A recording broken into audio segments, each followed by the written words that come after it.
I sat at table 23, 3 rows back from where my daughter was about to become a Caldwell. The ballroom at the Caldwell Grand Hotel was everything you'd expect from Wyoming's wealthiest family. Crystal chandeliers catching the November light, white roses the size of dinner plates, and 300 guests who'd never worried about making rent. My hand found the mechanical pencil in my jacket pocket. James's pencil. The metal was warm from being carried close to my heart for 20 years, the engraving worn smooth but still readable if you knew where to look. Build to last. Richard Caldwell stood at the head table, adjusting his tailored suit jacket with the practiced ease of a man who'd spent decades commanding rooms like this. He raised his champagne glass, and the murmur of conversation died like someone had flipped a switch. "I want to talk about family," he began, his voice carrying easily across the polished hardwood. That smile, God, that smile never reached his eyes. About what it means to provide stability, to give a child the foundation they truly deserve. 300 faces turned toward him. I kept my breathing steady, my hands flat on the white linen tablecloth. I'd known this moment was coming. I'd prepared for it the way an engineer prepares for a controlled demolition. Every calculation checked, every variable accounted for, every weakness in the structure identified and marked. His gaze swept the room and found me, just for a second. Long enough for me to see the satisfaction there. 20 years ago, Richard continued, tragedy struck our community. Silver Creek Mine collapsed. Good men died that night. Fathers, sons, brothers. Among them was James Donovan, a hard-working man who left behind a 3-month-old daughter and a widow who tried her very best. The words landed like stones in still water. I watched the ripples spread, uncomfortable glances, shifted weight, cleared throats. At the head table, my daughter Fiona sat frozen, her fingers white-knuckled on the edge of the table, her head slightly bowed. She didn't look at me. Couldn't, maybe. "I've always admired resilience," Richard went on, his tone dripping with false warmth. "The ability to rise above circumstances, to make something of yourself despite—" He paused, letting the word hang. Despite growing up with so little, despite the instability that through no fault of her own, her mother simply couldn't provide. Beth Anderson, sitting beside me, drew in a sharp breath. Her hand found mine under the table, squeezed once. I squeezed back but didn't take my eyes off Richard Caldwell. This man standing there in his $1,500 suit, teaching 300 people about what my daughter had lacked, this man knew exactly what he'd taken from us. He knew because 20 years ago, Richard Caldwell had signed a document approving cost reductions on support beams at Silver Creek Mine. He'd chosen his profit margin over 14 human lives. My husband never came home that night, and now my daughter sat at the head table wearing white, married to his son, while Richard used her wedding as a stage to humiliate me. "So here's to new beginnings," Richard raised his glass higher, "to families that can truly support one another, to leaving the past, and its limitations, behind us." The applause started. Polite, scattered. The kind people give when they're not sure what else to do. I let it wash over me. Let him have his moment. Because in 18 months of investigation, I'd learned something Richard Caldwell had forgotten. The strongest foundations aren't built on money or power. They're built on truth. And truth, unlike champagne toasts, doesn't evaporate in the air. My name is Teresa Donovan. I'm 45 years old, and I've worked as a civil engineer in Gillette, Wyoming for 23 years. In this town built on coal and hard labor, we understand foundations. We know what happens when corners are cut, when safety is sacrificed for profit, when the ground beneath your feet isn't as solid as someone promised it would be. The man basking in applause at that head table, he knows too. But what Richard Caldwell doesn't know, what he's about to learn, is that I've spent the last 18 months building a case against him. And unlike his mines, my foundation won't collapse. The phone rang at 10:47 p.m. on January 15th, 2005. I remember the exact time because I just checked the kitchen clock, calculating when James would be home. He was working the late shift at Silver Creek, 30 miles outside Gillette. "Midnight," he'd said that morning, kissing my forehead while I held 3-month-old Fiona against my chest. "I'll be home by midnight, Terry. Keep that pot roast warm." The pot roast was still in the oven when Beth Anderson's voice came crackling through the phone line. "Teresa." Her voice was tight, clipped, wrong. There's been an incident at Silver Creek. All families need to come to the site, now. What kind of incident? Just come, please. I don't remember the drive. One moment I was standing in my kitchen, Fiona crying in her bassinet. The next I was behind a chain-link fence with maybe 40 other women, watching orange emergency lights strobe across the darkness. The sirens were deafening. Ambulances, fire trucks, police cruisers, all screaming into the Wyoming night like wounded animals.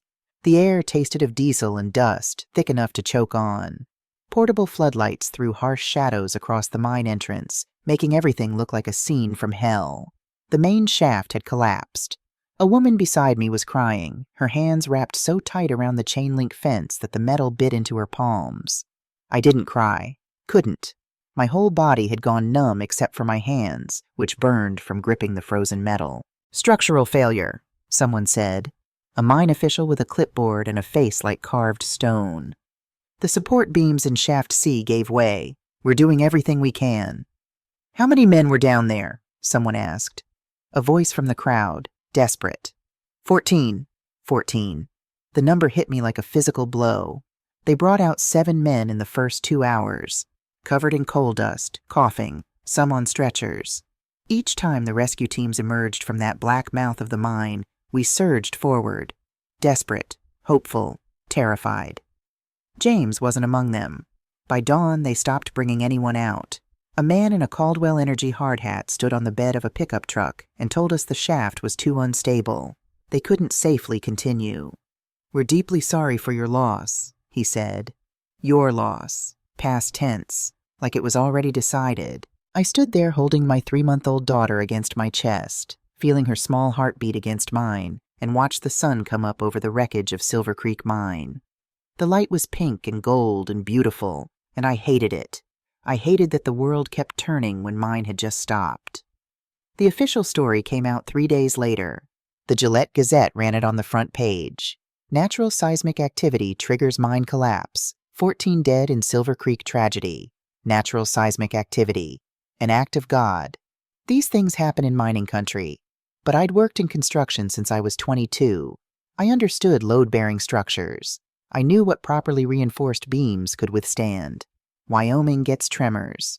Small ones, the kind you barely feel. The kind that shouldn't collapse a mine shaft. The official story didn't add up. A week after we buried James, I walked into the Caldwell Energy field office downtown. The man behind the desk barely looked up when I asked to see the incident report. "You should move on, Mrs. Donovan," he said, still staring at his computer screen. "Company paid out the settlements. It's time to focus on your daughter." Settlement. $250,000 in exchange for signing away my right to sue. I'd signed because I needed the money. Because I had a 3-month-old and no husband and a mortgage I couldn't pay. Because I was drowning and that money was a life raft, even if it tasted like blood. But I didn't move on. While the clerk was in the bathroom, I reached across his desk and pulled a folder from the stack. There, on page 7, I found what I'd been looking for: cost reduction measures, Shaft C expansion project support, beam specifications reduced from grade 60 to grade 40 steel, estimated savings $340,000, approved by R. Caldwell, Executive VP of Operations. I took that page, folded it carefully and slipped it into my coat pocket while my hands shook. Walked out of that office with my heart hammering so hard I thought it might crack my ribs. That night I sat at our kitchen table, the same table where James and I had planned Fiona's nursery, where we'd talked about his concerns with management, where he'd promised me we'd talk more when he got home from his shift, and I made a promise. To James, to our daughter, to the 13 other men who died because Richard Caldwell wanted to save $340,000. I would get justice. Somehow. Someday. I just didn't know it would take 20 years. The first year was survival. Fiona would wake crying at 2 a.m., and I'd rock her in the dark while my arms ached from the day's work. I'd taken a job at Henderson Engineering, drafting blueprints for commercial buildings. The pay was steady, the hours brutal. I'd leave Fiona with Beth before dawn and pick her up after dark. My baby already asleep, missing another day of her life. James's pencil stayed in the drawer. I couldn't bear to use it. Couldn't bear to hold something his hands had touched. Something that reminded me of everything we'd lost. The years blurred together like concrete mixing with water. Distinct at first, then homogeneous, then set hard. Fiona's first word was Mama, spoken in the cereal aisle at Safeway while I was trying to calculate if we could afford the name-brand milk. Her first day of kindergarten, she wore a second-hand yellow dress Beth had found at a church sale. I stayed in the car 10 minutes after drop-off, hands on the steering wheel, telling myself she'd be fine. She was always fine, tougher than I gave her credit for. When she was 7, she asked about her father. We were at the kitchen table, her homework spread between us, a family tree assignment that had been sitting untouched for 3 days. "What was Daddy like?" she asked, not looking at me. I went to the drawer and brought out James's pencil. Let her hold it. Feel the weight of it. "He built things," I told her. "Good things. Strong things that lasted." She traced the engraving with her finger. "Build to last. That's what this says?" "That's right, baby." "Did he build me?" My throat closed. "Yeah, he built you. Best thing he ever made." She kept the pencil on her desk after that. Sometimes I'd find her holding it while she did her homework, as if the weight of it helped her think. Middle school was harder. Other kids had fathers who showed up to basketball games, who taught them to drive, who were just there. Fiona never complained, but I saw it in the way she'd go quiet when Father's Day rolled around, in how she'd flip past certain TV commercials. I picked up side work, residential inspections, consultation jobs, anything that paid. Saturday mornings, she'd come with me to job sites wearing a too-big hard hat and carrying a clipboard. By 14, she could read a blueprint better than half the contractors I worked with. "Why do you check everything twice?" she asked once, watching me measure load-bearing walls in a house that was going up in Campbell County. "Because someone's going to live here," I said. "Someone's going to trust that this place will keep them safe. I won't sign off on anything that might fail them." She nodded, understanding more than I'd said. High school brought new worries, boys, parties, the constant pull of a world I couldn't quite protect her from. But she was smart. Dean's List every semester, captain of the debate team, early acceptance to the University of Wyoming. College stretched my budget to breaking. Student loans, work-study programs, every scholarship application I could find. But she thrived. Engineering major, civil, like me. She'd call on Sunday evenings and tell me about her classes, and I'd hear James in the excitement in her voice, in the way she talked about structures and systems and building things that mattered. Graduation day, I sat in the bleachers at War Memorial Stadium and watched her walk across that stage. Bachelor of Science in Civil Engineering. When they handed her the diploma, she looked right at me and smiled, that same smile that had gotten me through 20 years of long days and longer nights. Beth, sitting beside me, squeezed my hand. "You did good, Terry." "We did," I said, because I couldn't have done it alone. That evening, Fiona showed me the gift she'd bought herself, a silver mechanical pencil with an engraving that made my vision blur. Build to last. She kept James's original in a shadow box on her apartment wall. "I want to build things that matter, Mom," she told me. "Like you, like Dad." I hugged her tight, breathing in the familiar scent of her hair, and thought, This is what James and I built together. Not just buildings or bridges, but this strong, brilliant woman who knows the value of a solid foundation. I thought I'd given her everything she needed to weather any storm. I didn't know the ground was about to shift. March 2023. I was inspecting foundation work for a new elementary school in Campbell County when I noticed something wrong. The subcontractor's invoice listed Caldwell Steel Supplies as the vendor for the support beams. That name, Caldwell, sent a chill through me even after 20 years. But it was Wyoming. Caldwell Energy had fingers in a lot of pies. Didn't mean anything. Except the specifications were wrong. I checked the blueprints against the delivered materials 3 times. The plans called for grade 60 steel. The invoice showed grade 40. Someone had substituted cheaper materials and hoped nobody would notice. Grade 40 steel costs about 30% less than grade 60. It also has 30% less load-bearing capacity. An elementary school, where children would sit in classrooms, trusting that the ceiling wouldn't cave in on their heads. "Ma'am?" The site foreman appeared at my elbow. "Is there a problem?" "Yes," I said my voice coming out colder than I'd intended. "There's a problem. This entire delivery needs to be rejected. We need grade 60, and we need it before any more work continues." But that'll set us back 2 weeks. I don't care if it sets us back 2 months. I'm not signing off on substandard materials in a school. He started to argue, then saw something in my face that made him back down. I'll make the call. After he left, I stood there in the Wyoming wind, staring at that invoice. Caldwell Steel Supplies. The same pattern as Silver Creek. Downgrade the materials, pocket the difference, hope the structure holds long enough that nobody connects the dots when it fails. An old worker, weathered face and careful eyes, approached me as I was packing up. You did right, he said quietly. Rejecting that steel. Just doing my job. Is it? He glanced around, making sure we were alone. Because most inspectors don't look that close. Most folks don't want to make waves with Caldwell operations. I studied him. You know something about Caldwell operations? I know they've been cutting corners for decades. I know Silver Creek wasn't no act of God. He paused. I know you're James Donovan's widow. My heart stopped. How do you? Small town, Mrs. Donovan. Some of us remember. Some of us been waiting 20 years for someone to finally look close enough. He pulled out a card, a generic thing from an office supply store with just a name and number handwritten in blue ink. If you're looking, there's people who'll help, people who kept records. He walked away before I could respond. That night, I sat in my home office with every public record I could find on Caldwell Energy spread across my desk. Annual reports, environmental statements, permit applications. 20 years as an engineer had taught me how to read between the lines, how to spot where corners got cut. It took 3 weeks to find Summit Ridge. The project permit was buried in Campbell County records, a proposed coal expansion 15 miles north of Gillette.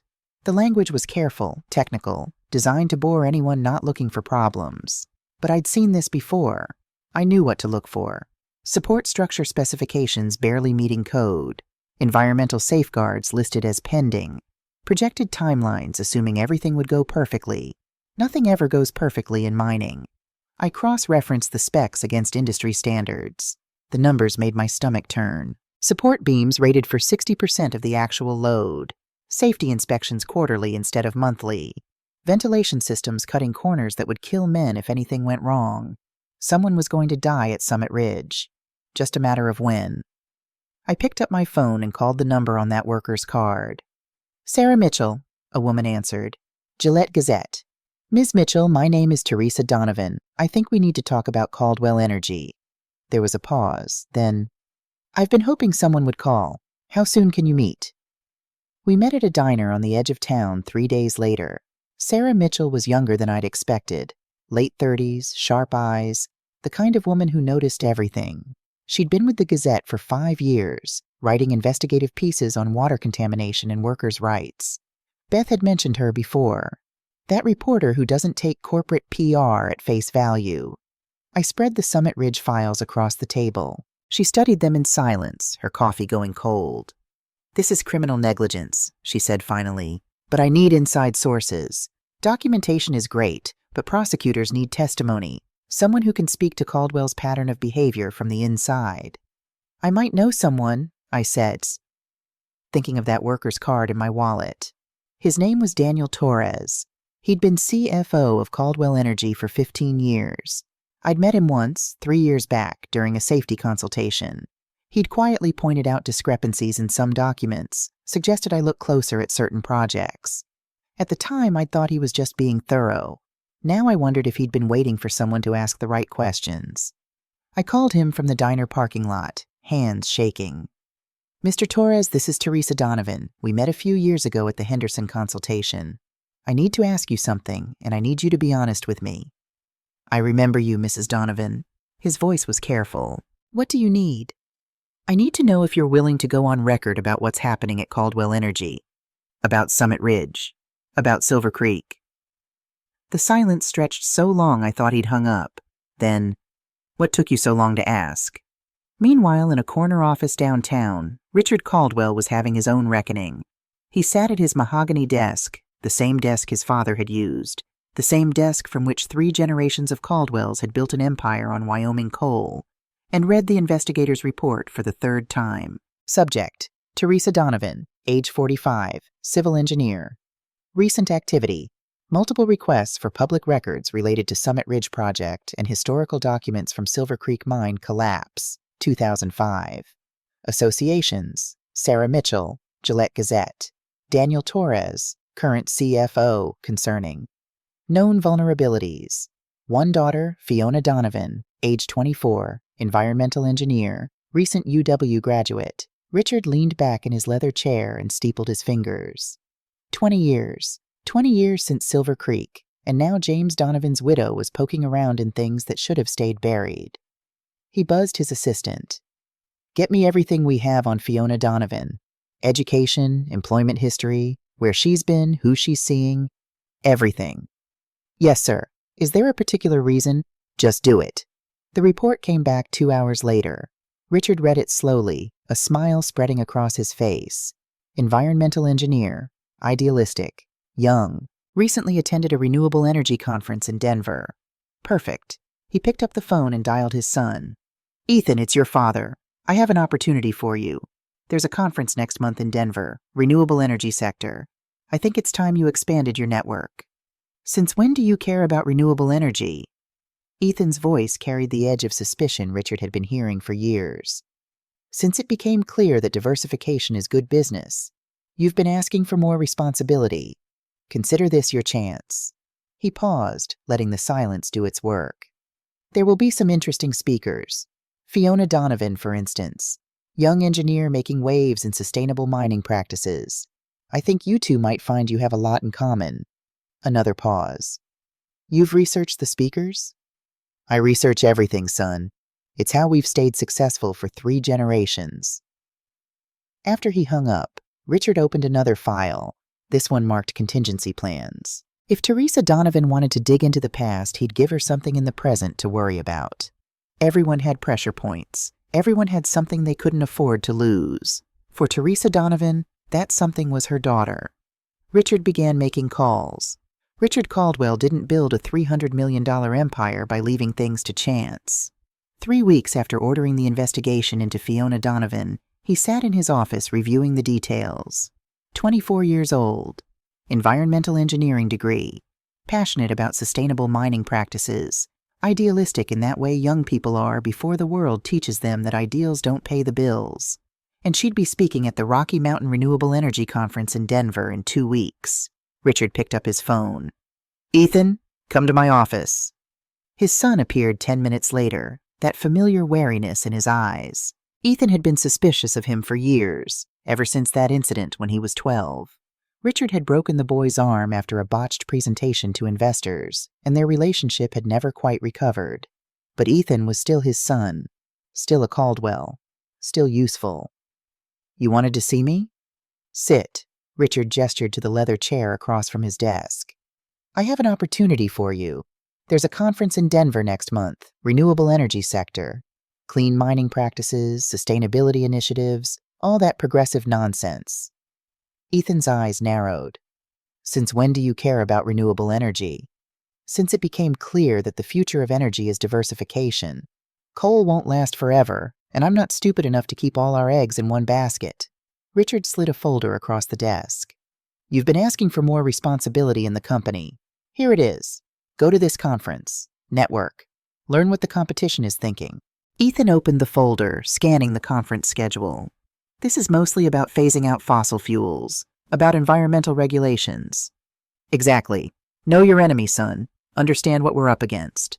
Richard leaned back in his chair. There are some interesting speakers. Young minds with fresh perspectives. Fiona Donovan, for instance, environmental engineer, just graduated from UW. She's presenting on sustainable mining practices. Should be enlightening. You research the speakers? I research everything. It's how 3 generations of Caldwells have stayed successful while other families went bankrupt. Richard's smile didn't reach his eyes. Go to Denver, Ethan. Open your mind. You might be surprised what you learn. After Ethan left, Richard opened another file. The thick one, the contingency plan. If Teresa Donovan wanted to investigate him, fine, let her dig. Let her find whatever she thought she'd find. Meanwhile, he'd make sure she had something more important to worry about than 20-year-old mining accidents. Everyone had a weakness, a pressure point, something they'd sacrifice everything else to protect. For Teresa Donovan, that something was 6 feet away from walking into his son's life. The Rocky Mountain Renewable Energy Conference occupied 3 floors of the Denver Convention Center. Ethan Caldwell had been to hundreds of conferences over the years. The obligatory networking, the tedious presentations, the after-hours drinks where real business got done. He expected this one to be the same. He was wrong. Fiona Donovan took the stage at 2 p.m. on the second day.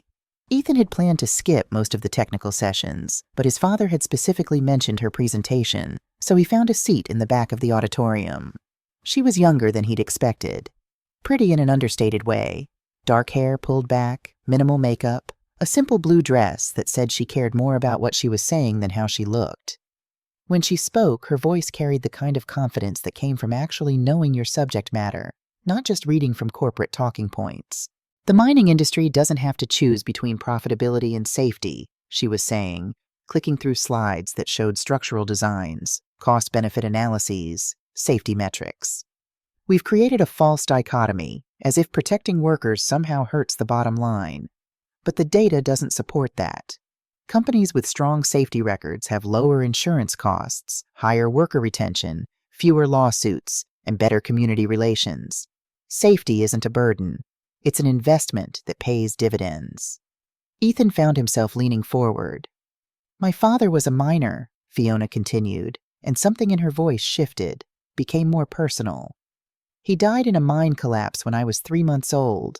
Silver Creek here in Wyoming. The official report called it an act of God, natural seismic activity. She paused, and Ethan saw her hands tighten on the podium.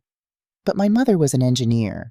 She taught me how to read structural reports, how to identify cost-cutting measures that compromise safety, and she taught me that there's no such thing as an act of God when human decisions created the conditions for failure.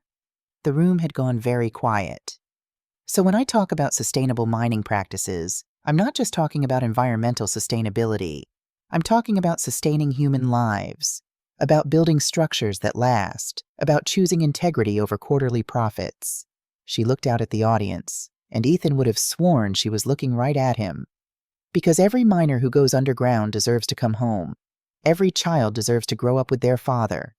And every widow deserves the truth about why she's raising her child alone. The applause was thunderous. Ethan sat frozen in his seat long after the crowd began to disperse. Silver Creek, 20 years ago. His father had been executive VP then. Ethan had been 12 years old, still believing his father was a good man who just had high standards. He found Fiona at the coffee station in the exhibition hall, talking with a group of other young engineers. Up close, she was even prettier and even more intense. Her eyes, dark and focused, reminded him of his mother before the cancer took her, before she'd stopped fighting. "Excuse me." His voice came out rougher than he'd intended. "Your presentation was incredible." She turned, and he saw her taking him in, the expensive suit, the Caldwell confidence he wore like armor. Her smile was polite but guarded. "Thank you. Are you with one of the mining companies?" "In a manner of speaking. Ethan Caldwell. I work in environmental consulting." Not a lie, exactly. He did consulting work, even if it was technically for his father's company. "Caldwell?" Something flickered across her face. "As in Caldwell Energy?" "It's the family business, but I focus on the environmental side, trying to push the company toward more sustainable practices." That was more true than he wanted to admit. He'd been fighting with his father about environmental standards for years, losing every fight, but fighting nonetheless. Fiona studied him for a long moment. "That must be difficult. Old companies don't like change." "No, they don't." He hesitated. "Your point about false dichotomies between profit and safety, that resonated with me. Would you be willing to discuss it more? Maybe over coffee?" She glanced at her phone, then back at him. "I have another session in an hour." "After then?" "There's a cafe across the street." Another pause. Then, "Okay, after." They talked for 3 hours. The afternoon session came and went, and neither of them noticed. Fiona told him about growing up in Gillette, about her mother working double shifts to keep them afloat, about learning to read blueprints at her mother's kitchen table.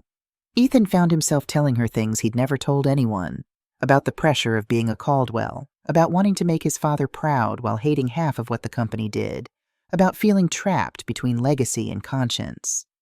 "Why don't you leave?" Fiona asked. Start your own firm. Do consulting work that actually aligns with your values. Because I keep thinking maybe I can change things from the inside. If I leave, my father just promotes someone else who doesn't care about any of this. At least while I'm there, I can fight. And how often do you win those fights? Ethan laughed, bitter. Never, but I keep fighting. Something in her expression softened. My mom says the same thing, that sometimes you lose every battle, but you have to keep fighting anyway, because if good people give up, then the bad ones win by default. Your mom sounds like someone I'd like to meet. Fiona's smile was complicated. She's the strongest person I know. Raised me alone. Built a career in an industry that doesn't always respect women. Never backed down from doing what she thought was right, even when it cost her. She looked down at her coffee. I just wish she could be happy. Let go of the past. She spent 20 years angry at the world. Can you blame her? She lost her husband. I know, but it's like she can't move forward. She sees corruption everywhere, suspects everyone. It's exhausting. Fiona shook her head. Sorry, I don't usually dump my family issues on strangers. We're not strangers anymore, Ethan said. And somehow, impossibly, it was true. They exchanged numbers, promised to stay in touch. And when Ethan drove back to Wyoming the next day, he couldn't stop thinking about the woman who'd spoken about his father's company, his father's failures, with such passionate certainty.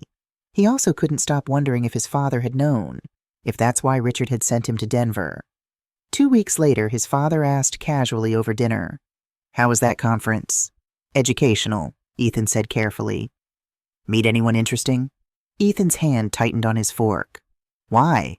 Richard smiled. Just wondering if it was worth the trip, if you learned anything valuable. And that's when Ethan knew. His father had orchestrated the whole thing. The question was why. I was standing on a construction site in Campbell County when my daughter called. It was mid-morning, April sun breaking through Wyoming clouds, and I was measuring foundation depth for a new medical clinic. My phone buzzed in my pocket. Mom! Fiona's voice was bright, excited, younger than she'd sounded in months. I have news. I smiled despite myself. Good news, I hope? The best news. Mom, I met someone. My heart did something complicated, equal parts joy and terror. Every mother wants their child to find love. Every mother also knows that love makes you vulnerable in ways nothing else can. Tell me about him, I said, setting down my measuring tape. His name is Ethan. I met him at the Denver conference 2 months ago. Mom, he's... She laughed, that girlish sound I hadn't heard since she was 14. He's amazing. He's smart and kind, and he actually listens when I talk about work. He cares about the same things I do. Environmental protection, safety standards. He's trying to change things in his company from the inside. What company? The question came out sharper than I'd intended. A pause. Caldwell Energy. I know it's a big company, kind of old-fashioned in their practices, but Ethan's different. He's fighting his father to implement better standards. He's on our side, Mom. The world tilted. Caldwell. My hand tightened on the phone so hard I heard the case crack. The construction site noises, machinery, workers calling to each other, traffic on the highway, faded to a dull roar in my ears. Mom? You there? Yeah. My voice sounded normal. I don't know how. I'm here. His last name is Caldwell? Ethan Caldwell. I know, it's the same as the company, but he's really trying to make things better. He's not like them. Not like them. Not like his father. Not like the man who'd signed the document that killed her father. Mom, say something. Aren't you happy for me? Of course I'm happy for you, honey. The lie tasted like copper. Does he know about your father? About Silver Creek? I told him Dad died in a mining accident. Why? No reason, I struggled for words that wouldn't sound insane. I just want to make sure he's good enough for you. That's all. He is, Mom, I promise. I really think this might be serious. I can't wait for you to meet him.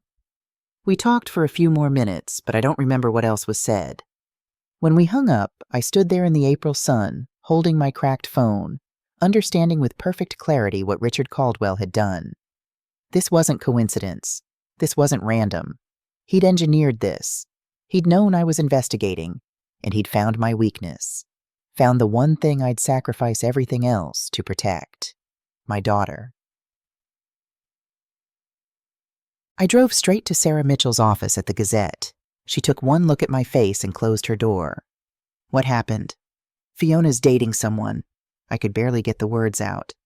Ethan Caldwell, Richard's son. Sarah went very still. Jesus, when? They met at a conference in Denver 2 months ago.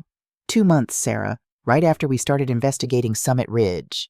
Right after Richard's private investigators started following me. I paced her small office like a caged animal.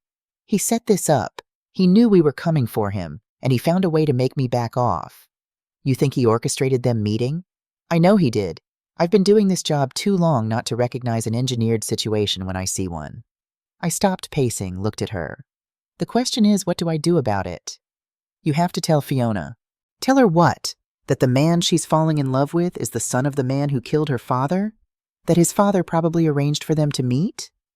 Without proof, it just looks like I'm trying to sabotage her happiness. She'll think I'm being paranoid, that I can't let go of the past. Sarah leaned back in her chair. So what? You just let it play out? Let her get more involved with him? I need proof first. Hard evidence that Richard arranged this.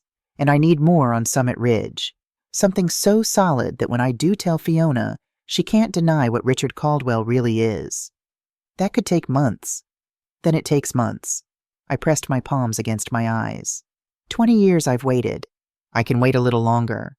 But I will not let that man destroy my daughter the way he destroyed her father. Sarah pulled out a fresh notebook. Then we'd better work fast. Daniel Torres said he'd meet with us next week. He's been CFO long enough to know where all the bodies are buried, literally and figuratively. Set it up. Everything we can get. Financial records, safety violations, offshore accounts. I want Richard Caldwell's entire empire laid bare. And Fiona? I thought about my daughter's voice on the phone. So happy, so hopeful. Thought about James, who'd never see her grow up, never walk her down any aisle. Thought about Richard Caldwell's cold smile at that investor meeting all those years ago. The one time I'd seen him after Silver Creek, when he'd looked right through me like I didn't exist. I'll handle Fiona, I said. I just need to find the right moment. I left Sarah's office knowing I'd made a mistake, knowing I should tell my daughter immediately, consequences be damned. But fear is a powerful thing, and I was terrified that if I told her now without proof, I'd lose her entirely. So I stayed silent. And silence, as I'd learn, was exactly what Richard Caldwell was counting on. Over the next 3 months, I watched my daughter fall in love through a lens of dread. She'd come over for dinner on Sundays, glowing in a way I hadn't seen since she was a child discovering something new.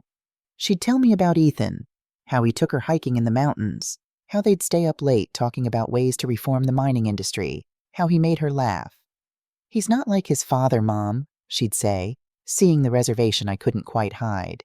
He's been fighting Richard for years about safety standards, about environmental protections. He even showed me some of the proposals he's submitted, all rejected, but he keeps trying. I wanted to believe her. God, I wanted to believe that the son could be different from the father.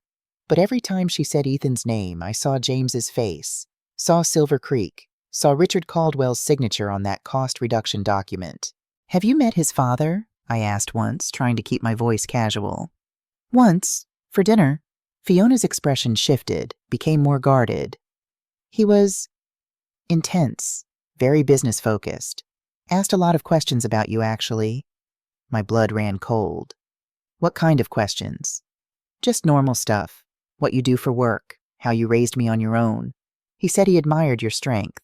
She paused. It felt a little weird, honestly, like he was interviewing me.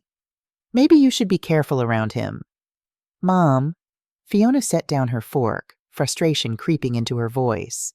I know you've had a hard life. I know you've had to be suspicious to survive. But not everyone is out to get us. Some people are just people. I'm not saying, yes, you are. You've been different ever since I told you about Ethan. Cold, distant. I thought you'd be happy for me. Her eyes were bright with unshed tears. Is it because he has money? Because his family is successful and we struggled? No, honey, that's not. Then what? Because I'm 24 years old, Mom. I'm not a child anymore. I can make my own decisions about who I love. The word hung between us. Love. She loved him. I just want you to be careful, I said quietly. To know what you're getting into. I know exactly what I'm getting into. A future, a family, someone who makes me happy. She stood, grabbing her purse. I'll call you later. She didn't call for 2 weeks.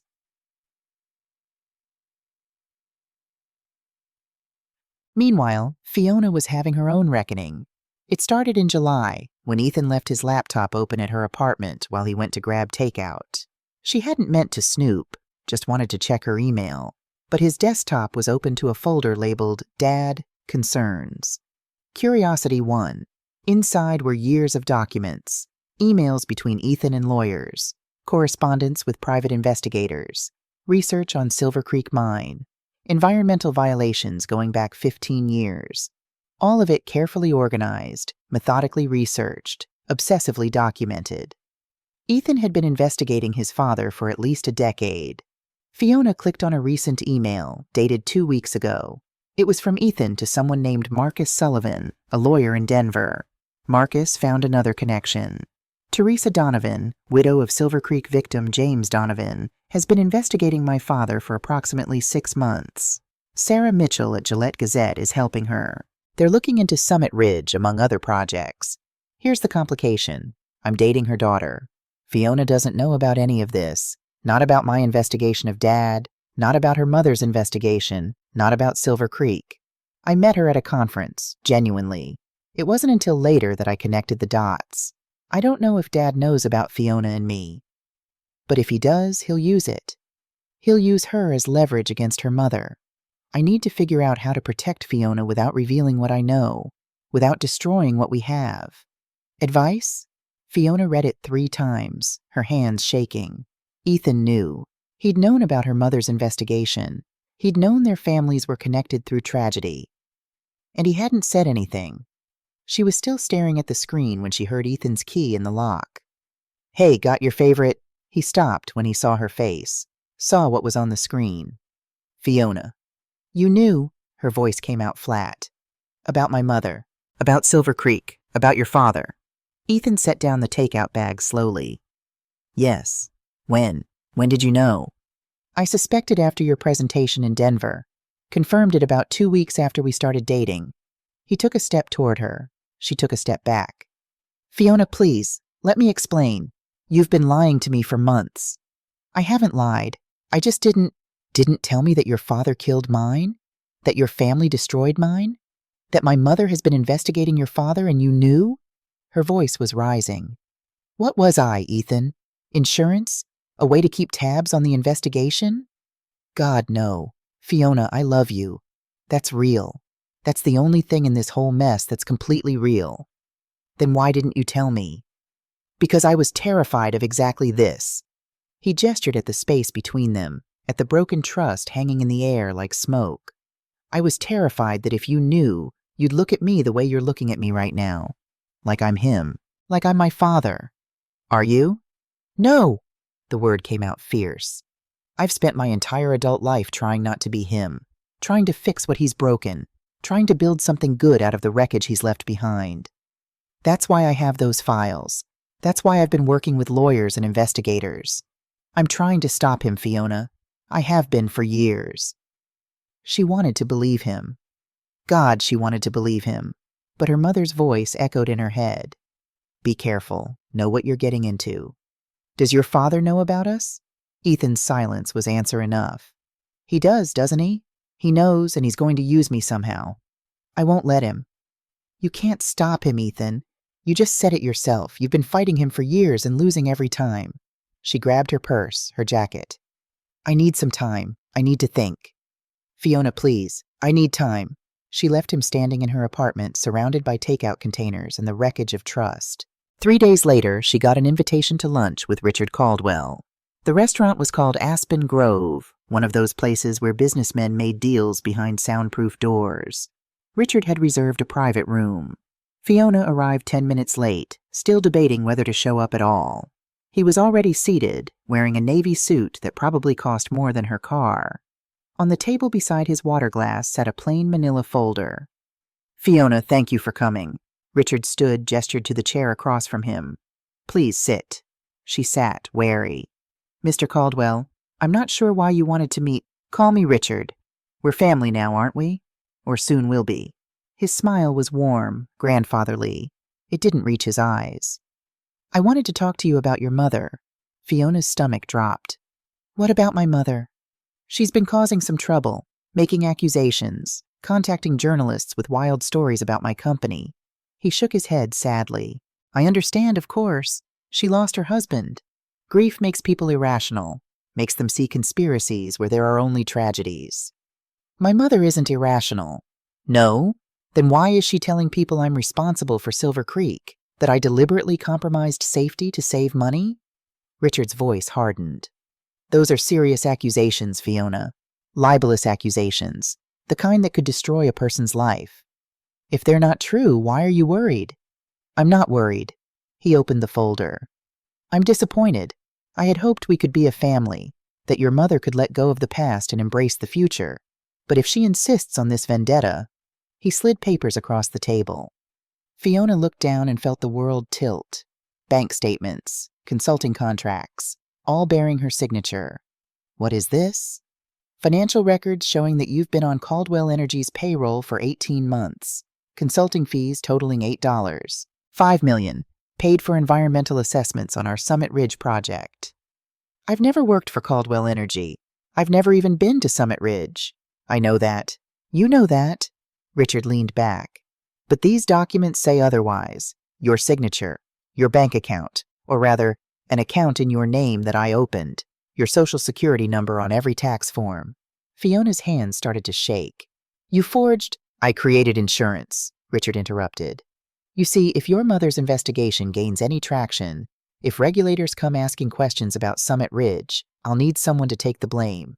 Someone who signed off on all the reports. Someone whose credentials and signatures are all over the paperwork." "That's fraud." "Yes, and you're the fraudster, according to these documents." He smiled that cold smile again. "Of course, you could try to prove the signatures are forged. That could take years. Legal fees would bankrupt your mother. And in the meantime, your engineering license would be revoked. Your career would be over before it starts. All those dreams about building a better industry? Gone."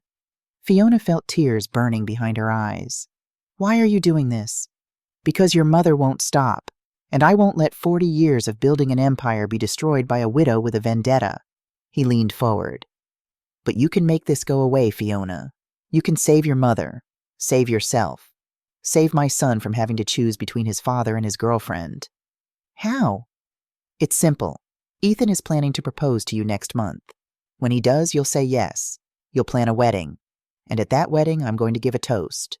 His voice went flat, businesslike. "I'm going to say some things about your mother, things you won't like. But you're going to sit there, stay quiet, smile, let it happen." "You want me to let you humiliate my mother at my own wedding?" "I want you to choose your future over her past. After the wedding, this all goes away. The investigation stops. The documents disappear. You and Ethan build a life together, under the protection of the Caldwell name. Everyone wins. Except my mother. Your mother has been fighting this fight for 20 years. Maybe it's time she learned that some battles can't be won." Richard closed the folder. "You have until the wedding to decide. Cooperate, and everyone walks away intact. Fight me, and I destroy you both." Fiona sat frozen as he stood, straightened his jacket, and walked out of the private room. She sat there for 20 minutes, staring at those forged documents, before she finally started to cry. 2 weeks later, Ethan proposed on a mountainside overlooking Gillette. The ring was simple, elegant, perfect. Fiona said yes because she loved him, because saying no would hurt him, and he was the only innocent person in this entire nightmare. She said yes and felt the trap snap shut around her. When she called her mother to share the news, Teresa's voice was cold. "Congratulations, honey. I hope you know what you're doing." Fiona did know. She was choosing silence, choosing to protect her mother the only way she could, by sacrificing herself. She just didn't realize that silence never protects anyone. It only makes the explosion worse when the truth finally detonates. Ethan knew something was wrong. Fiona had said yes to his proposal, but there was no joy in it. She smiled at the right times, made the right plans, but something in her had gone dark, distant. When he asked what was wrong, she'd say she was fine, stressed about the wedding, worried about her mother. But Ethan had grown up reading his father's moods, learning to spot lies by the tiny tells, a shift in posture, a flicker in the eyes. Fiona was lying, and he was terrified he knew why. One night, he waited until his father left the office. Then he used his old security card, the one from before his father had tried to limit his access, to get into Richard's private office. The files were right where he expected them. His father had never been particularly creative about hiding things, just arrogant enough to believe no one would dare look. The Summit Ridge folder was thick. Inside, environmental reports with forged signatures. Financial statements showing $8.5 million moved through an account registered to Fiona Donovan. Safety violations documented and deliberately concealed. Another folder, older. Silver Creek Mine. Ethan opened it with shaking hands. Cost reduction approvals. Support beam specifications downgraded from grade 60 to grade 40 steel. Estimated savings, $340,000. Signed by Richard Caldwell. Dated January 2005. At the bottom of the folder, a casualty list. 14 names. James Donovan was fourth from the top. Ethan had known in an abstract way that his father cut corners. That safety violations happened. But seeing it laid out like this, seeing the direct line between his father's signature and 14 dead men, made something crack open in his chest. One of those men was Fiona's father, the man she'd never met. The man whose pencil she kept in a shadow box because it was the only thing she had of him. Ethan's father had killed him to save $340,000. He took photos of everything with his phone, grabbed copies of the most damning documents and stuffed them in his jacket. Then he locked his father's office and drove straight to the one person who could help. It was 10 p.m. when Ethan knocked on Teresa Donovan's office door. She opened it, surprise flickering across her face before hardening into suspicion. "Ethan, what are you doing here?" "Mrs. Donovan, we need to talk." He held up the folder. "About my father, about Silver Creek, about what he's done to Fiona." Teresa's expression didn't change, but she stepped aside. "Come in." Her office was small, functional, covered in blueprints and safety reports. On the wall hung a photo of a young man in a hard hat, James Donovan, smiling, alive, unaware that he had less than a year left. Ethan couldn't look at it. He set the folder on her desk. "My father has been setting Fiona up, forging her signature on Summit Ridge documents, creating a paper trail that makes it look like she's been consulting for him, signing off on environmental violations. If your investigation goes anywhere, he's planning to throw her under the bus." Teresa's face had gone white. "How long have you known?" "About Fiona? I figured it out 2 days ago. About Silver Creek." He swallowed hard. "I've suspected for years. I found proof tonight." "And you're telling me this why? Out of the goodness of your heart?" "Because I love your daughter, and because I'm not my father." Ethan met her eyes. "I've been investigating him for a decade. I have lawyers, investigators, documentation going back years, but I couldn't move forward because I didn't have the courage. I was afraid of what it would mean to publicly destroy my own father. And now? Now he's threatening Fiona. Now it's not just about me and my conscience. It's about protecting her." He paused. "Mrs. Donovan, I know you have no reason to trust me. I know my last name makes me the enemy, but I'm asking you to let me help. Let me be part of taking him down." Teresa studied him for a long moment. Then she picked up her phone. "Sarah, I need you to come to my office. Now. We have a new ally."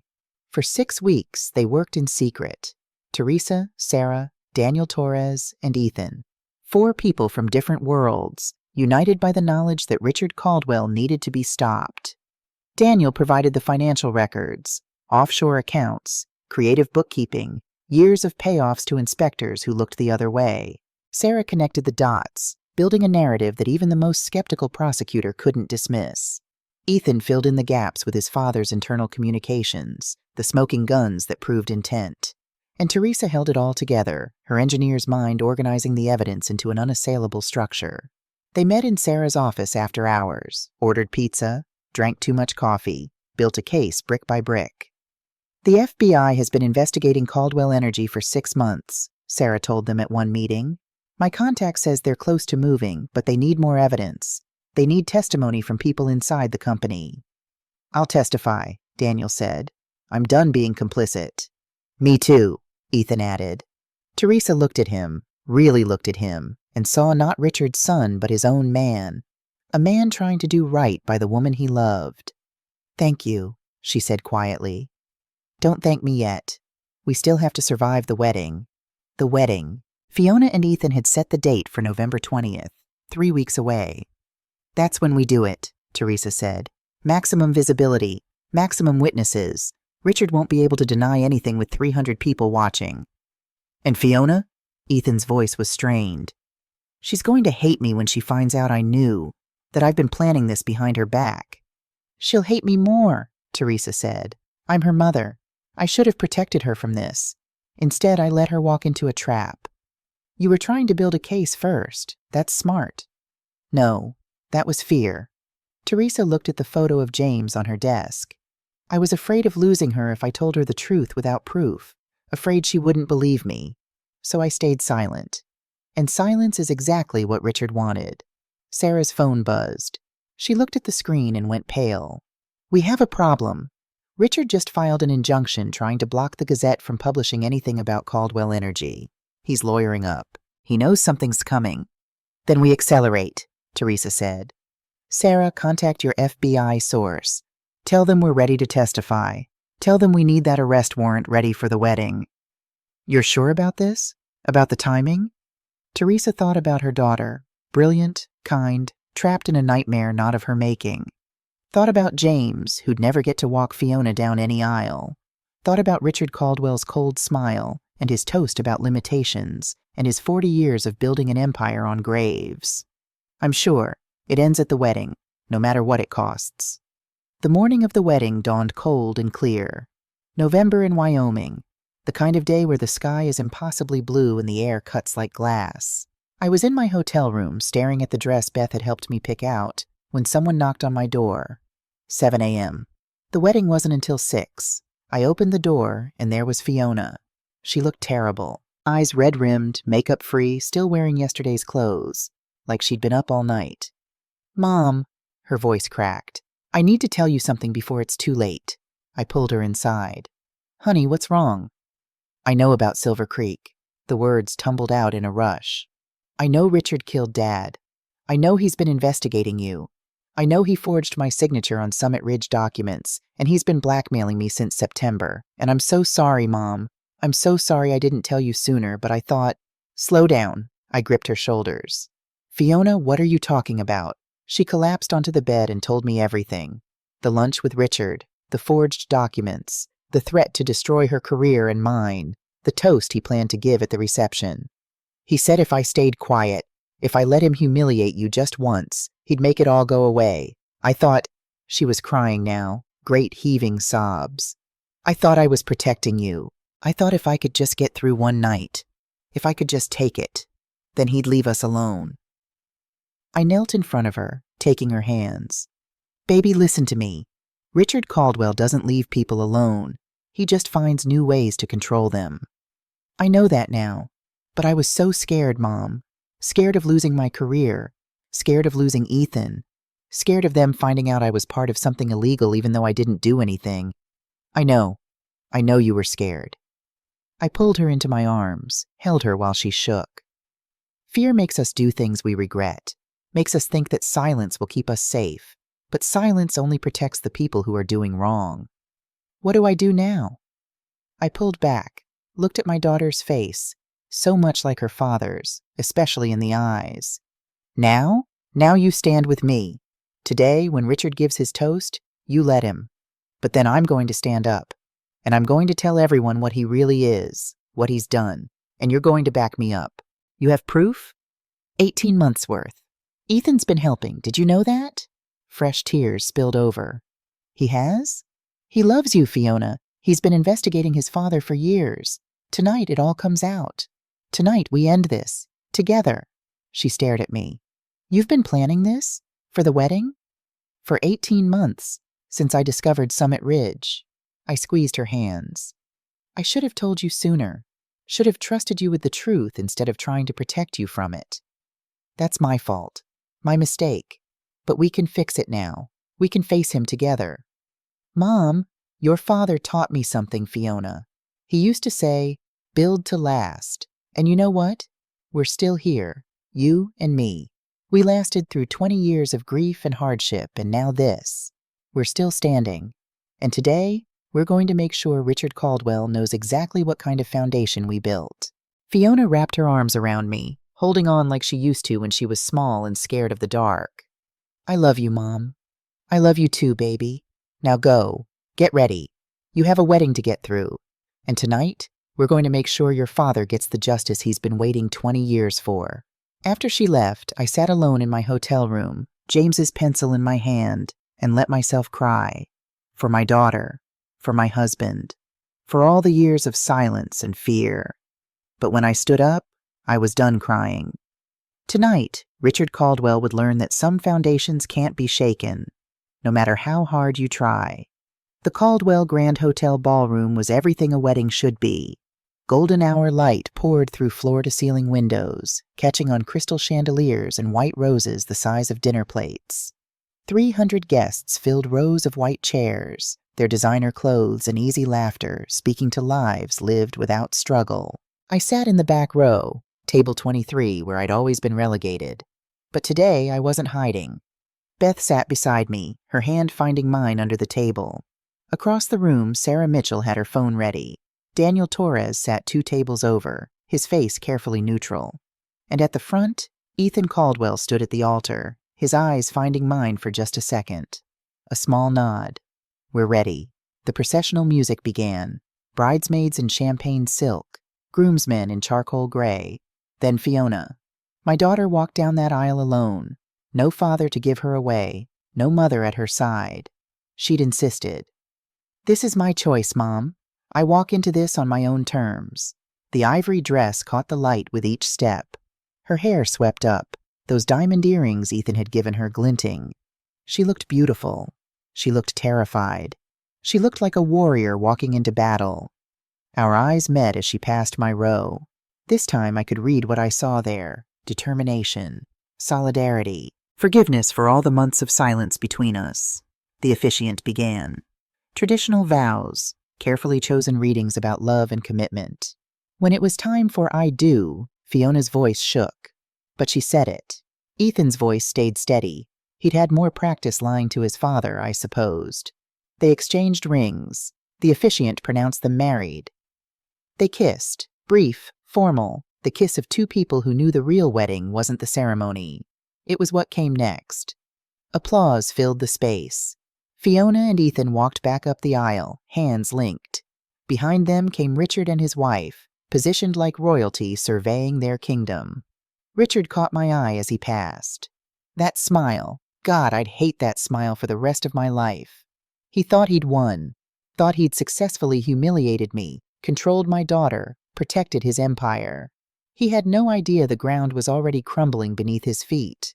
The reception space was stunning. Round tables with towering centerpieces, crystal everywhere, a live jazz trio already playing softly. The bar was mobbed with guests eager to celebrate, or drink away the awkwardness. Weddings between wealthy families always had an undercurrent of politics. The head table sat on a raised platform. Fiona and Ethan in the center, wedding party flanking them, Richard and his wife positioned like generals overlooking a battlefield. Dinner service began with military precision.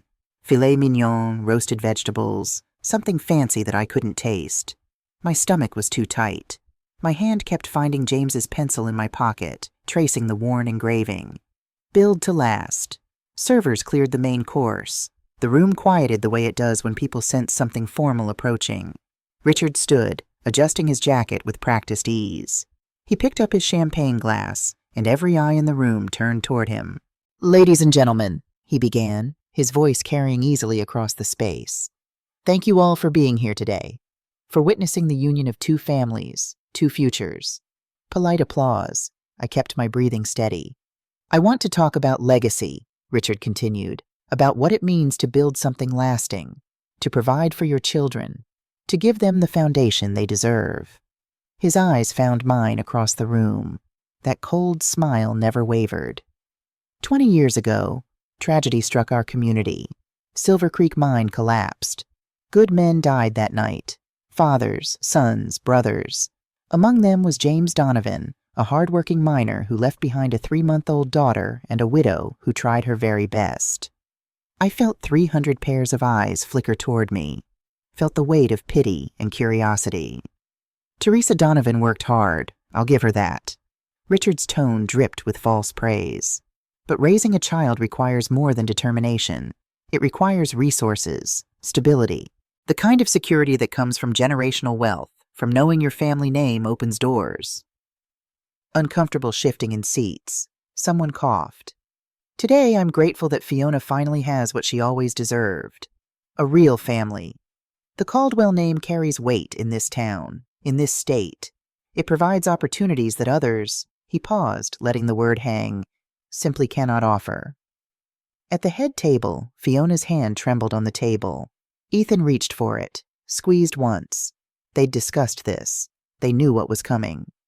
So let's raise our glasses, Richard said, lifting his champagne higher. To Fiona, who's finally found the stability and security she was denied for so long. To the future she'll build with my son, under the protection and legacy of the Caldwell name.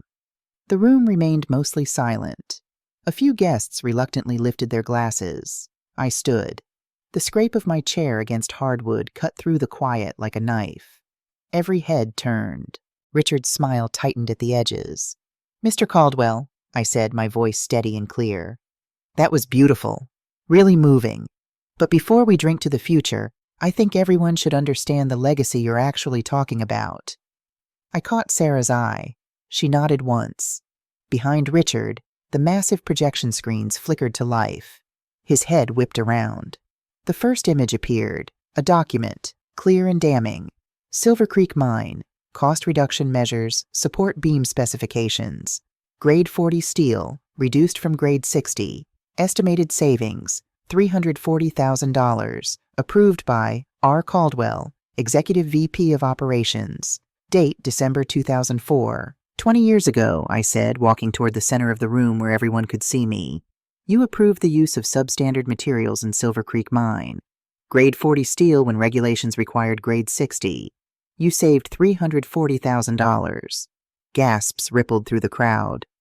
14 men died because of that decision. 14 fathers who never came home. Among them, my husband James. The screen changed. Next slide, a photo of James in his hard hat, young and smiling. Below it, the casualty list with all 14 names. But Silver Creek wasn't the only time, was it, Richard? I kept walking, kept talking. You've been playing this game for 40 years, cutting corners, hiding violations, choosing profit over human lives.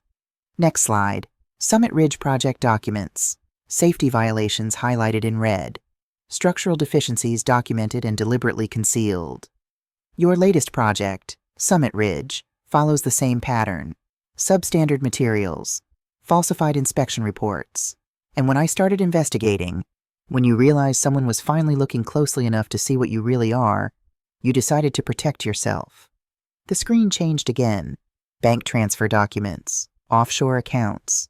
And there, Fiona's forged signature on every page. You forged my daughter's name on millions of dollars in fraudulent transactions, created a paper trail making her look guilty of crimes she didn't commit, set her up as your fall guy in case anyone came asking questions. The room erupted, voices overlapping, chairs scraping.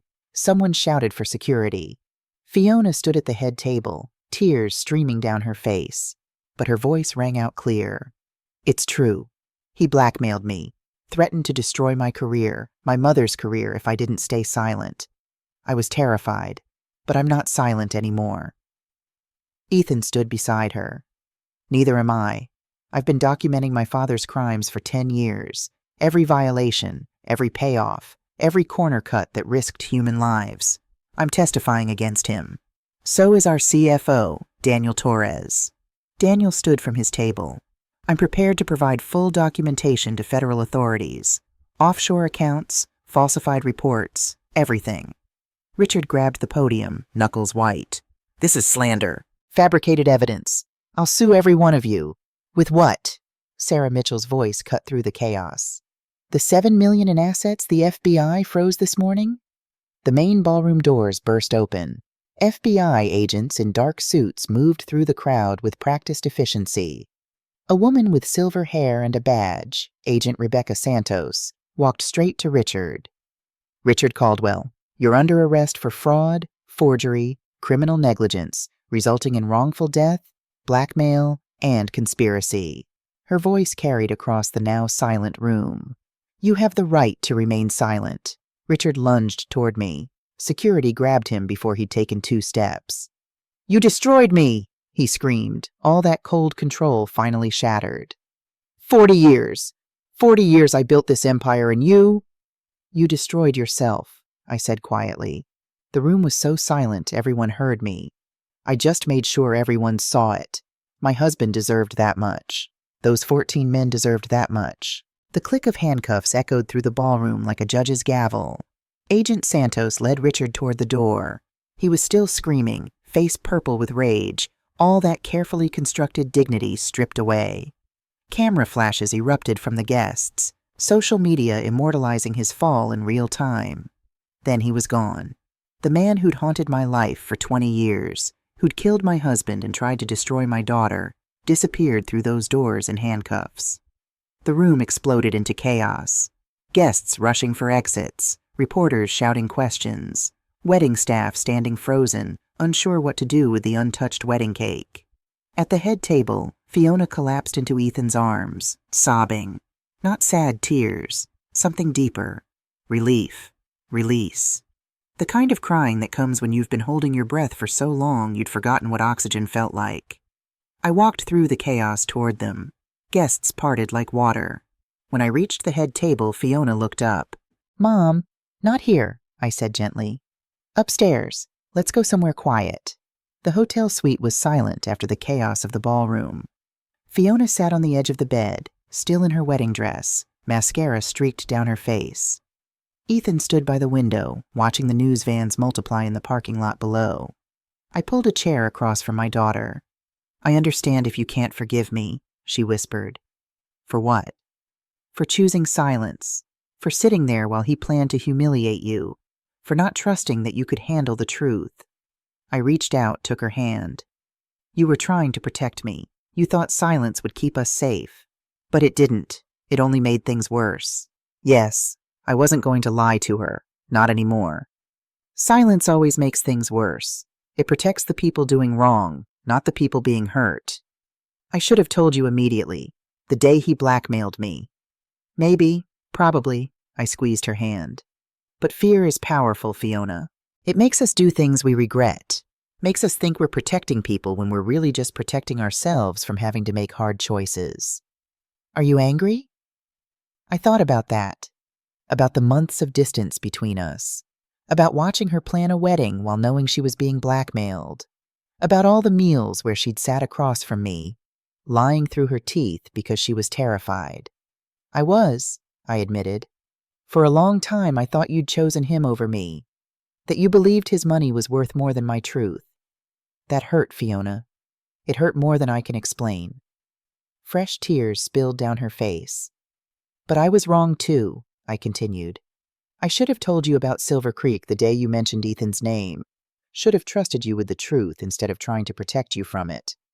We both chose silence when we should have chosen trust. Ethan turned from the window. Mrs. Donovan, Teresa, I corrected. Call me Teresa. And I know what you're going to say. That you're sorry. That you wish you'd been brave enough to stand up to your father sooner. He nodded, throat working. I stood, walked to him, and pulled James's pencil from my pocket. The worn metal caught the lamplight. This was my husband's. He carried it every day at Silver Creek. It survived when he didn't. I pressed it into Ethan's palm. Your father built his empire on lies and shortcuts and human lives. You're going to build something different. Something that lasts because it's built on truth. Ethan stared at the pencil, at the faded engraving. Build to last. Exactly. Build your life with my daughter on honesty, on choosing the hard right over the easy wrong, on speaking up even when your voice shakes. I will. I promise. I looked at Fiona, still sitting on the bed in her ruined wedding dress. I need some time, I told her honestly, to process everything that happened, to figure out what our relationship looks like now. Can you give me that? How much time? I don't know. Maybe a lot, maybe a little, but I'll call you. I won't disappear. She stood, wrapped her arms around me. I love you, Mom. I love you too, baby. I walked to the door, each step feeling heavier than the last. Behind me, I heard Ethan's murmured comfort, Fiona's quiet sobs. I'd done what I came to do. Richard Caldwell was in custody. My daughter was safe. Justice, after 20 years, had finally arrived. But the cost was higher than I'd imagined. It would be 3 years before I saw my daughter again. Time doesn't heal all wounds, but it gives you distance, perspective, space to rebuild foundations that were cracked but not quite broken. The first year after the wedding was brutal. Fiona spiraled, depression so severe she could barely get out of bed. Ethan hired a trauma therapist, twice weekly sessions, sometimes more. Beth became my eyes and ears, calling with updates I pretended I didn't desperately need. She's struggling, Terry, but she's fighting. She asks about you every time we talk. I wanted to call. God, I wanted to call. But every time I picked up the phone, I remembered her sitting at that head table, silent while Richard tore me apart. Remembered months of careful distance while she kept his secrets. Understanding and forgiveness are different things. I understood why she'd stayed silent. I wasn't sure I'd forgiven it yet. Richard's trial lasted 11 months. Federal prosecutors built a case on Daniel's testimony, Ethan's documentation, and the mountain of evidence Sarah and I had compiled. Richard was sentenced to 25 years for fraud, conspiracy, and criminally negligent homicide. Caldwell Energy was dissolved. Assets liquidated to compensate victims' families. After 20 years, the Silver Creek widows finally got justice. Not just the pittance the company had paid in settlements, but real compensation. Recognition that their husbands hadn't died in an act of God, but in an act of greed. I used my portion to start the Donovan Safety Institute, training the next generation of engineers to choose integrity over profit. Year 2 brought slow progress. Fiona started volunteering at a community kitchen, reading to kids at the library on Thursdays, taking online classes in nonprofit management. Beth said she was building herself back piece by piece. She threw herself into understanding advocacy work, how to help people who've been silenced by powerful men, how to make sure other women don't make the choices she made. How is she with Ethan? Stronger. He's good with her, Terry. Patient. Nothing like his father. Year 3 marked a shift. In March, a job application arrived at the Institute. I almost deleted it when I saw the name, but Beth, who ran day-to-day operations, brought it to my office. You need to read this. Fiona's cover letter was 3 pages, single-spaced, brutally honest about her mistakes, her silence, her complicity, about spending 3 years learning what it meant to be an advocate instead of a bystander. I want to honor my father's memory by fighting for the protections he died without, she wrote. I understand if my last name, if my history, disqualifies me, but I'm asking for the chance to prove that silence isn't who I am anymore. That fear doesn't get to define the rest of my life. Beth conducted the interview. I watched from my office doorway, hidden from view. Fiona wore a simple blue dress, hair pulled back. She talked about shame, about responsibility, about wanting to make sure her son, grew up knowing his mother had fought for something that mattered. You have a child? Beth asked gently. A son, James. He's 2 years old. Fiona's voice caught. I named him after my father. After the grandfather he'll never meet. I want him to grow up knowing what his name means, knowing that some legacies are worth fighting for. Beth hired her on the spot. 6 months later, she walked into my office for a scheduled meeting with the Institute's director. She didn't know the director was me. Teresa Donovan wants to meet with you, Beth had told Fiona that morning, about the outreach program you proposed. Fiona arrived at 9 sharp, carrying a portfolio and wearing that same blue dress from her interview. She knocked on my office door, professional and prepared. I opened it. Her face went white. The portfolio dropped, papers scattering across the floor. Mom, the word hung between us. 3 years of silence compressed into one syllable. Hi, honey. My voice came out steadier than I felt. Come in. She bent down, gathered the papers with shaking hands. I helped her, our fingers brushing over the proposal she'd spent weeks preparing. A community outreach program for families affected by mining accidents. When we both stood, she just stared at me. You run the institute. You've been running it this whole time. Yes. I didn't know. I thought you were still doing consulting work. I wanted it that way. Wanted the work to speak for itself, not my name. Tears started sliding down her face. I applied because I wanted to prove I could become someone worthy of Dad's name. Of your name. I didn't know. I know. That's why I hired you. Because you did it without knowing. Because you spent 3 years becoming the person you wanted to be, not the person circumstances forced you to be. Mom, I'm so sorry. For everything. For not trusting you. For choosing silence when I should have chosen courage. I pulled out my desk drawer and withdrew a worn notebook. Beth's been keeping me updated. I know about the therapy, the volunteer work, the community advocacy. I handed her the notebook. I've been documenting it. Every milestone. Every time you chose to speak up instead of staying quiet. Fiona opened it, saw pages of my handwriting. Notes about her progress. Moments of pride. Struggles I'd wanted to comfort but forced myself to let her work through alone. You've been watching. Of course I have. You're my daughter. I was angry, Fiona. Hurt. But I never stopped loving you. I just needed to know you'd learned. That you'd grown. That if it happened again, you'd make a different choice. And have I? I thought about the past 3 years. About the woman who'd arrived at that interview determined to earn her way.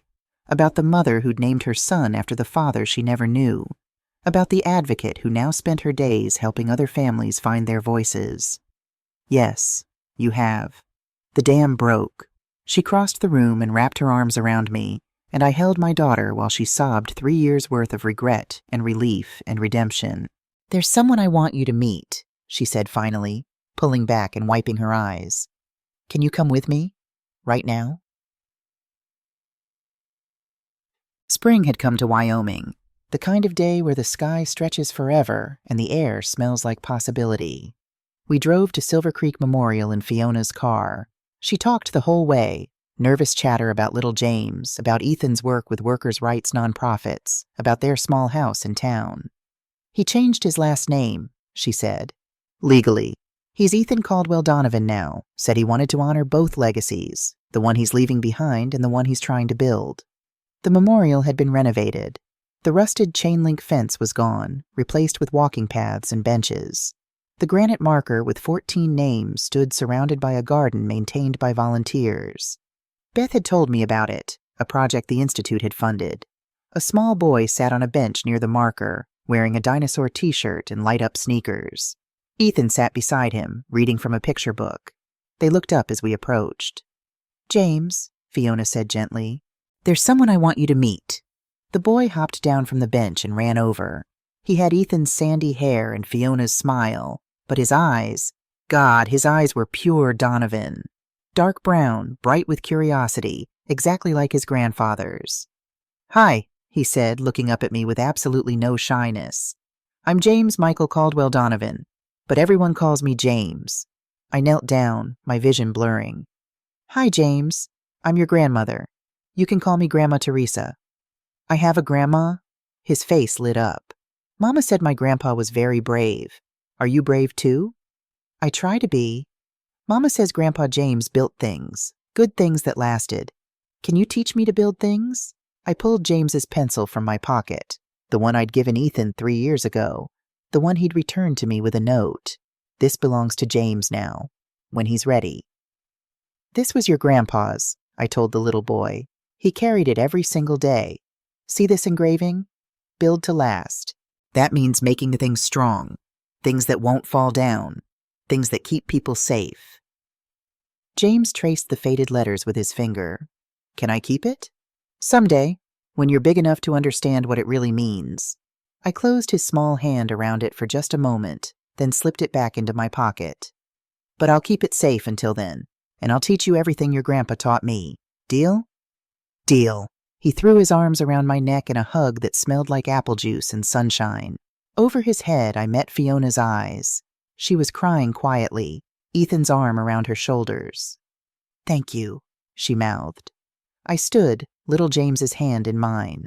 Around us, the memorial held 14 names and 14 stories. But today, it also held hope, held healing, held the promise that some legacies, the good ones, the true ones, really do last. "Come on," I said to James. "Let's go look at your grandpa's tree. We planted it 3 years ago. It's gotten big." As we walked towards the 14 aspens swaying in the Wyoming wind, I felt something in my chest finally settle. Justice had come 20 years late. Forgiveness had taken 3 more years to arrive. But we were here, all of us, building something that would last. 5 years later, little James turned 7. Old enough to understand, Ethan and Fiona decided. We gathered at Silver Creek Memorial on a Saturday in May. The aspens were thick now, their leaves rustling like whispered conversations. The Donovan Safety Institute had grown to 20 employees, partnerships with unions across 3 states, a training program that was becoming industry standard. Fiona was its outreach director. Ethan ran policy advocacy. Together, they'd helped pass 3 new mining safety laws. And James, curious, bright, fearless James, stood in front of his grandfather's tree while I knelt beside him. "This is yours now," I said, pressing the pencil into his palm. "Your grandpa carried it for 20 years. I carried it for 20 more. Now it's your turn." "What do I do with it?" "You remember what it means. Build to last. When you're older, when you're building things of your own, you'll remember that some choices matter more than others, that safety matters, that truth matters, that speaking up, even when you're scared, even when it's hard, that matters most of all." He held it carefully, reverently. "I'll keep it safe, Grandma. I promise." "I know you will." Around us, the memorial held its stories. 14 men who died because someone chose profit over people, but also the story of what came after, the justice that finally arrived, the family that survived, the changes that meant future miners might actually make it home. Fiona slipped her hand into mine. "Thank you, Mom, for never giving up, for teaching me that silence isn't safety." "Thank you for learning," I said, "for becoming someone your father would be proud of." "Do you think he'd be proud? Of all of this?" I looked at the memorial, at the trees, at our grandson holding his grandfather's pencil like the treasure it was. Yes, I think he'd say we built something that lasted.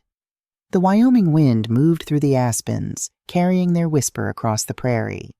And standing there with my daughter and grandson, with James's legacy living on in ways we'd fought 20 years to achieve, I finally felt peace. Some foundations are built on steel and concrete. Others are built on truth, justice, and the courage to speak when silence would be easier. Those are the foundations that truly last.